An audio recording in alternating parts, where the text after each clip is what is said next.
चलिए, आज एक ऐसी कहानी में चलते हैं जो किसी खूबसूरत तस्वीर की तरह है, लेकिन जिसकी हर परत में एक गहरा सबक छिपा है। कहानी का नाम है 3 बागीचे और शांति का कबूतर। ये सिर्फ एक कहानी नहीं, बल्कि एक आईना है, हमारे अपने रिश्तों का, हमारे डर का और हमारी उम्मीद का। तो इस सफर की शुरुआत एक सवाल से करते हैं। जरा सोचिए, क्या हवा में उड़ती एक रंगीन सी पतंग नफरत और शक से बनी दशकों पुरानी दीवारों को तोड़ सकती है?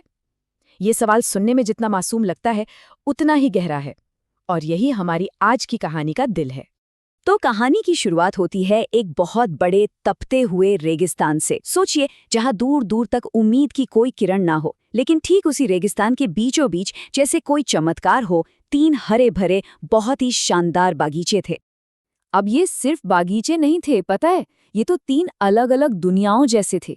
पहला था फारस का बागीचा, जिसकी हवा में केसर की भीनी भीनी खुशबू थी और जिसके नीले गुंबद प्राचीन ईरान की शान की याद दिलाते थे। दूसरा था जैतून का बागीचा, जहां सदियों पुराने पेड़ इजराइल की विरासत की तरह सुनहरी धूप में चमक रहे थे। और तीसरा, समुंदर के पार ईगल का एक बहुत ही शक्तिशाली और विशाल बागीचा, जो अमेरिका की ताकत का प्रतीक था। तो 3 संस्कृतियां, 3 बड़ी शक्तियां एक ही जमीन पर इस सारी खूबसूरती के नीचे ना धीरे धीरे शक और डर के बीज पनप रहे थे। जो हंसी मजाक था, वो धीरे धीरे खामोशी में बदल गया। और फिर उन बागीचों के रखवालों ने एक दूसरे से बात करना ही बंद कर दिया। और ये जो खामोशी थी ना, ये बहुत जहरीली थी, क्योंकि इसके पीछे था अविश्वास। फारस के माली को लगता कि भाई ये ईगल वाला माली मेरे काम में बहुत दखल दे रहा है, मेरी आज़ादी छीनना चाहता है। जैतून के माली को हर वक्त ये डर सताता कि कहीं फारस का माली उस पर हमला न कर दे। और ईगल का माली, वो तो बस दूर से अपनी ताकत दिखाकर सबको अपने काबू में रखना चाहता था। शक का जाल आप देखिए कैसे गहराता जा रहा था। और ये अविश्वास एक बीमारी की तरफ फैलता चला गया। सबसे पहले तो बातचीत बंद हुई। फिर जहां पहले फूल हुआ करते थे, वहां अब कंटीली तारें लग गईं। दिलों में जो दीवारें थीं, वो अब जमीन पर भी दिखने लगी थीं। और बहुत जल्द बागीचों की वो मीठी खुशबू भी गायब हो गई। उसकी जगह ले ली नफरत की कड़वी महक ने। पूरा माहौल ही जैसे जहरीला हो गया था। लेकिन कहते हैं ना, जब अंधेरा सबसे ज्यादा घना होता है, उम्मीद की एक छोटी सी किरण भी बहुत होती है। और ये उम्मीद आई फारस के बागीचे से, जहां अली नाम का एक छोटा सा लड़का अपनी रंग बिरंगी पतंग उड़ा रहा था। और फिर अचानक हवा का एक तेज झोंका आया और उस पतंग को उड़ाकर ले गया सीधा उन कंटीली तारों के पार जैतून के बागीचे में, जहां उसे उठाया सारा नाम की एक लड़की ने।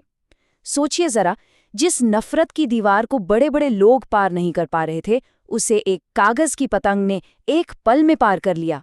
जब सारा ने तारों के उस पार अली को देखा, तो उसने वो सवाल पूछा जो सिर्फ एक बच्चा ही पूछ सकता है, बहुत ही मासूमियत से। क्या तुम दुश्मन हो? ये एक सवाल उन सारी लड़ाइयों पर तमाचे जैसा था जो बड़े लोग लड़ रहे थे। अली का जवाब भी उतना ही सीधा था, मैं दुश्मन नहीं हूं, मैं तो बस अपनी पतंग वापस लेने आया हूं।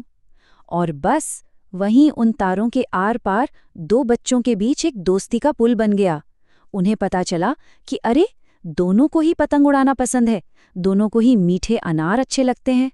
उन्हें जंग नहीं चाहिए थी, उन्हें तो खेलने के लिए एक मैदान चाहिए था। और ये इस बात का सबसे बड़ा सबूत है कि नफरत हमें विरासत में नहीं मिलती, ये हमें सिखाई जाती है।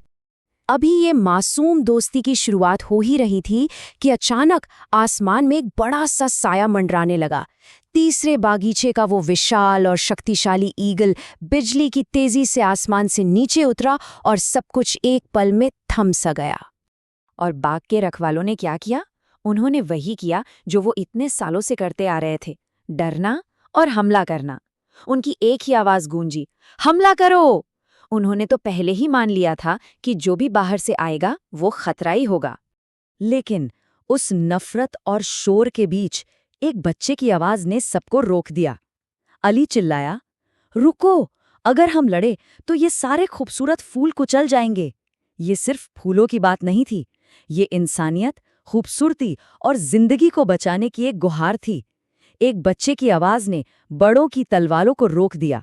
फिर अली ने उस ताकतवर ईगल की तरफ देखा और एक ऐसा सवाल पूछा जो हम सबको खुद से पूछना चाहिए। उसने कहा, आप तो इतनी ऊंचाई से उड़ते हैं, क्या वहां ऊपर से भी आपको हमारे बीच की ये छोटी छोटी दीवारें दिखाई देती हैं? ये सिर्फ एक सवाल नहीं था, ये नजरिए को बदलने की एक जबरदस्त अपील थी। और पता है, उस ताकतवर ईगल ने एक बच्चे की समझदारी के आगे सिर झुका दिया। उसे बात समझ में आ गई। उसने अपनी ताकत का दिखावा करने के बजाय समझदारी दिखाई और अपनी चोंच में जैतून की एक टहनी उठा ली, जो सदियों से शांति का प्रतीक है। और फिर वो ईगल उस टहनी को लिए हुए तीनों बागीचों के ऊपर चक्कर लगाने लगा। ये एक खामोश पैगाम था, एक ऐसा संदेश जिसे सुनने के लिए कानों की नहीं, दिल की जरूरत थी।